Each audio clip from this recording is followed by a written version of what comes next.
I'm Sia, and I'm going to be interviewing you about your experience directing the new movie Shakuntala Devi. So do you want to introduce yourself? My name is Menon. I am a writer and film director. I live in London, but I work mostly in India. I've made a few films and TV shows. My latest film is about a female Indian mathematician called Shakuntala Devi, which released on Amazon Prime, and by God's grace was loved by a lot of people. And I'm really happy here to talk about my experiences of making that film. I have some questions about you personally and some about the movie. So I'll start off with ones about you. So why did you realize you wanted to pursue a career in the film industry? I think maybe there was like a storyteller trapped in me. When I was growing up, there were films in the world of films, and it was just so far away from our day-to-day life. It was never that people like us could ever go and, join films. It was very distant, a dream. And so also there was a lot of importance on finding careers that are more stable, and there is some sort of certainty to it. So I think because of that, I think I didn't even explore that, and I went to BITS Pilani, which was an engineering college, and then I joined advertising. And then one day I said, I think there is something in me, and I want to see if it's real or am I imagining it. Yeah, because it's quite a big job. You think you have the talent, but do you really have the talent? So I went to do a little course in New York, New York Film Academy, and I said, I don't know if I'm good or bad, but at least I know I really enjoy, being behind the camera and trying to tell stories.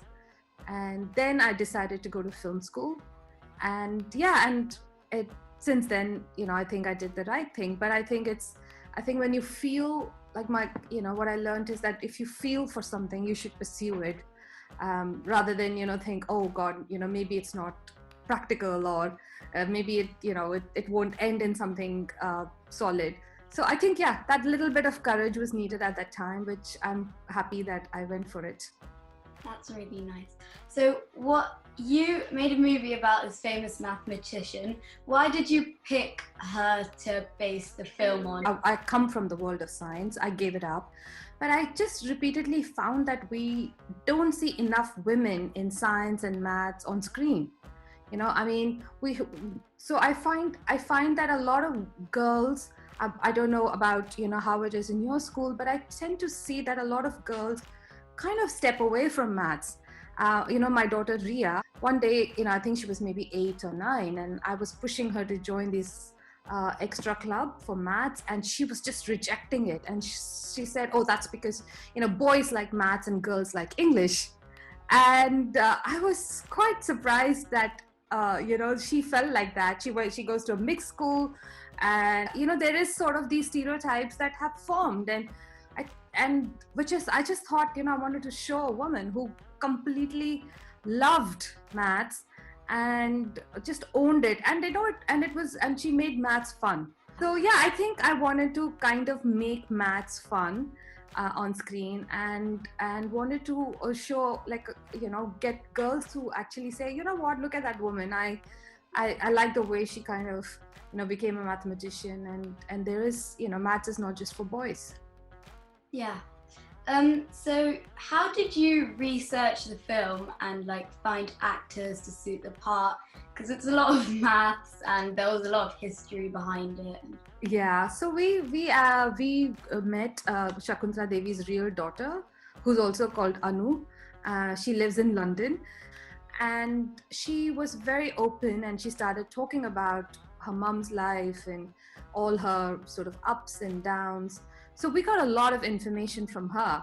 So we researched a lot of puzzles. Nanika, Nanika, she is our key researcher.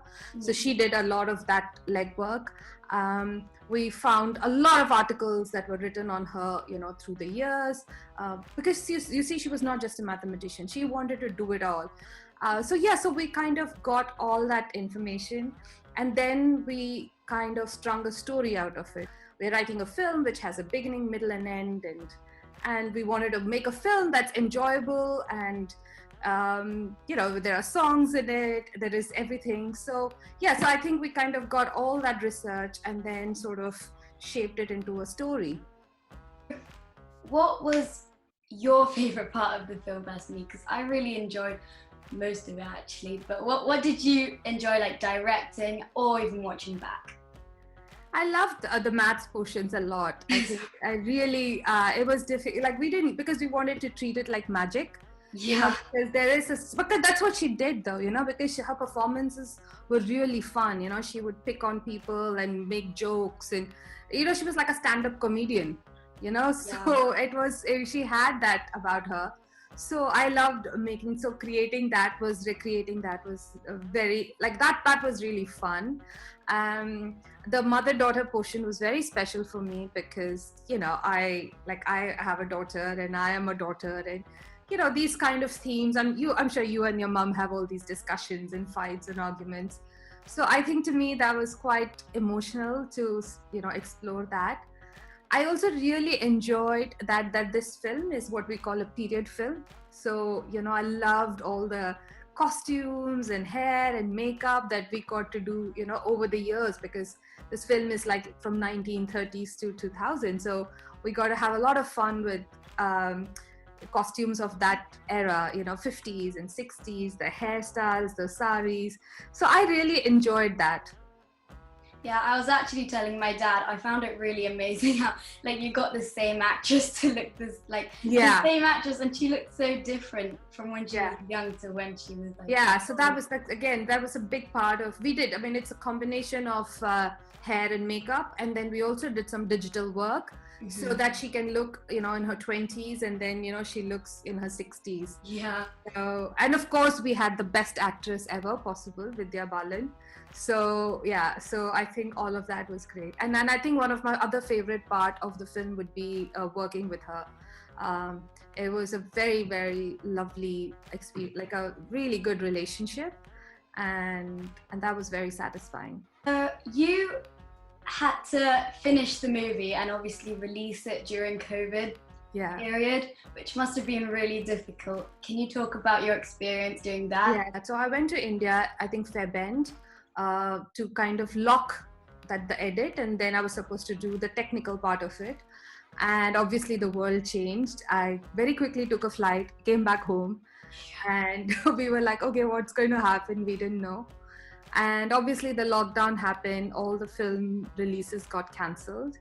And then we got this opportunity that we can release it on Amazon, it was a great thing for us, because everybody got to see our film.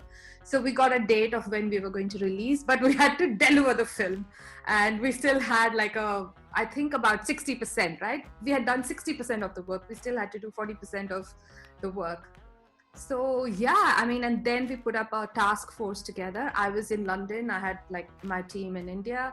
Half the stuff was happening in UK, half the stuff was happening in India, and I used to sit here and direct them while they go into this bubble and say their things. So it was extraordinary. But I think that's, as they say, necessity is the mother of invention and all of that. And because we found a way, we kept kind of coming up with different sort of approaches to get the result we wanted. And I think it was a commitment from everybody, because it was important that we got this film out rather than get it stuck, because if it's stuck, then all our hard work that we put in for years would go down the drain. So we knew that we had to push ourselves as much as we can so that we can deliver this film. That must have been really hard. It was. I can imagine that. And remember, because it was lockdown, we all were stuck at home. We were cooking, cleaning, doing all of that. Yeah. So it was a very exhausting period. Yeah. So, in conclusion, what kind of overall message would you like children or even adults to take from this movie? Like, what do you think they should be inspired by? I think there are multiple things. I think, of course, there was this woman, I think, who lived life unapologetically, because, the thing is, we censor our dreams. We think, oh, maybe this is not for me. Oh, but I'm not good enough for that. She did not have that. And I just feel that sort of front-footed, kind of approach to life she had. I think that is a message for all of us, especially, in these times. I mean, and there's, you never know, when opportunities are going to be taken away from you and how. So I think to have that attitude that, what, I'm just going to do it. I want to, do A, B, C, D, E, and I'm not going to question myself. The other big message is, I think, about how we see our mothers. I think we all tend to just put I think, and that's we tend to see mothers as just mothers, and the fact that they are women too, they have dreams. We are much more lenient towards our dads. Like, we think, okay, dads have careers, dad have, whatever. But somehow, like, we don't give that freedom to our mothers to have dreams, to follow passions, and see them as people. And I think, and I think that is a huge message. And especially, my generation and my mother's generation, who gave up all their dreams just so that they could look after their families. And I think this sort of is important, that they're given their sort of space in the world too. And of course, maths. I mean, come on, let's not, especially girls in maths. I really want, girls to enjoy maths and not push it away thinking it's not for women.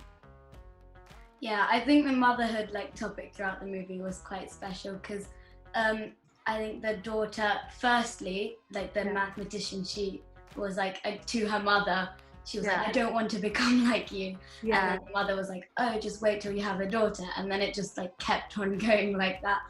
So that was quite interesting. Yeah. And I have one final question.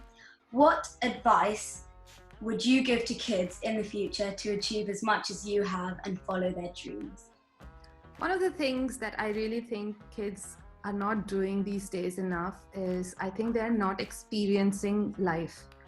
I think there is so much of vicarious existence through your TikToks and your Netflix and I think you guys are living inside a world and not outside, because I think you become filmmakers because you have life experiences, because you meet other people, because you do different kind of things.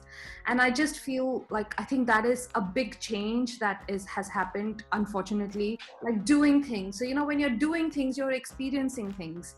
And if I think the whole world is just so inside somebody else's world, that I think we are not living our life. So how will we know who we are? How will we know what do we want? We are just so busy imitating, things that are happening sort of on screens. I really think I want kids to come out of that a bit and start owning, the spaces they have. Start going out, doing things, just small things, whether it is, building sun castles, or, going for a walk, going to the woods, smelling the, flowers. I just think there has to be, I think, the awareness of the world around. I know you guys are political. I know you guys are, sort of more aware of the world we live in. But I just feel it is all but through a screen. All your views are through what is being fed to you. You're not existing in real world. And I think this is, I feel like something that I really want kids, of this generation to understand, that live your life, do as many things, and please put the phone away for at least a big chunk of your day. Yeah. Well, thank you so much. That was a really interesting interview. You're welcome. Bye. Bye.